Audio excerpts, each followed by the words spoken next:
Tier Elements is a pretty cool deck, huh? I mean, I played it at YCS Cancun and enjoyed every single second of it. Yeah, well, except the times where I bricked, or got shifted, or when I lost to a Rise Art. Yeah, that wasn't really fun. But outside of that, I felt like I was playing a tier 0 deck. Because the thing is, when this deck works, it really just feels like the best deck. In theory, the ceiling level is the exact same as when it was a tier 0 deck. You're still ending on gigantic boards with shufflers in the grave, a bunch of cards in hand, a few trap card set, and a field spell. The only difference is that the deck is way less consistent now. We got 2 less copies of each of the Ishizu monsters, unfortunately, and also 2 less copies of each of the tier elements that fuse. So that makes your mills less likely to do something, and also less likely to mill something. But with proper deck building, this shouldn't be much of an issue nowadays. Everything can be circumvented with perfect ratios because even though this deck did get murdered on the ban list, it kept getting support indirectly. The deck now has tier elements Kashtira, which helps you mill additional cards, and Shrivi Karma has an extremely good graveyard effect that allows you to search the field spell, or any spell or trap that mentions Visa Starfrost, aka anything. And thanks to King of the Swamp, you now have access to Lulu Karos, which is just really insane even though there is no Kid Kalos. The deck is a combo deck filled with a lot of extenders and layers of play, so it makes it very powerful and resilient through hand traps. I say mostly Droll and Shifter are really painful at times though, and Bestials or DD Crows on the tier elements definitely hurt. When the deck goes first, I feel like I often just lose to myself. Bad draws, bad mills, or making the wrong board. I mean, I remember at YCS Pasadena when the deck was tier 0 and I played a Shizu tier and I blind made Dweller and Lulu Karos against Flunderies. I felt like an idiot. And yes, he destroyed me, by the way.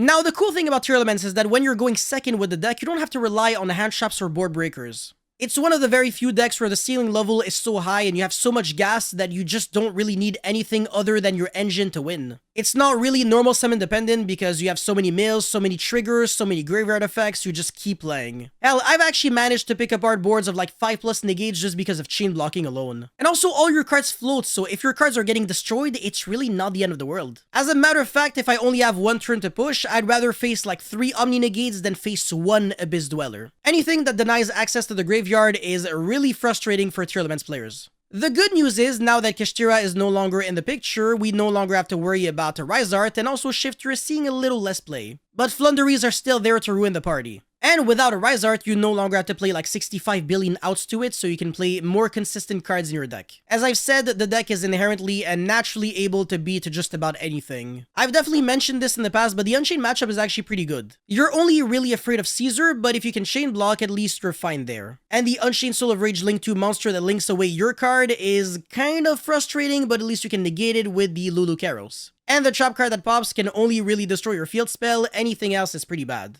You don't really have to worry about anything, and you're also not playing hand traps, so you're never really going to be losing to Talents and Thrust. And when you go first, you insta-win because you have Dweller. So that's cool, so when you go first, you win, and when you go second, you can still win. Definitely favored for tier elements. And against the purely deck, sure, Experience Noir can be annoying, but if they don't have Delicious Memory, you can still jump over it. Or you can just link it away for Underworld Goddess if you play the card. And you also have a bunch of quick effects to prevent their rank 2 Xyz monsters from attaching materials. And your shufflers can put in crazy work too. Against the Flunderies matchup, you can mill the Banshee and then activate Zombie World directly from your deck. And let's not even talk about the Labyrinth matchup, it is super free. Unless you're playing against an FTK combo deck, you're usually fine. Because again, you're not really playing any hand traps, so if they combo on your ass, they combo on your ass. It's not like back in the days when Tier Elements was a communist deck that also played on the opponent's turn with 3 copies of Havness. Yeah, the good old days, I know. I really miss being able to put up like an unbreakable board on turn 0 and actually ending on more monsters than my opponent on their own first turn. But yeah, unfortunately, I understand why that had to be nerfed. But yes, I do believe that Tier Elements is the best deck at the current moment at least. Like I said, it is well equipped to be just about anything and the right pilot can always make it work. It's extremely difficult to build correctly and there's so many options and it's really easy to get tricked up in ratios. But the deck is very rewarding and very enjoyable, so I definitely recommend giving it a go. Anyways, that's all I had for this video, so guys, thank you so much for watching. Don't forget to like and subscribe. Let me know your thoughts about Tier Elements in the comment section below, and I'll see you guys very soon. Peace.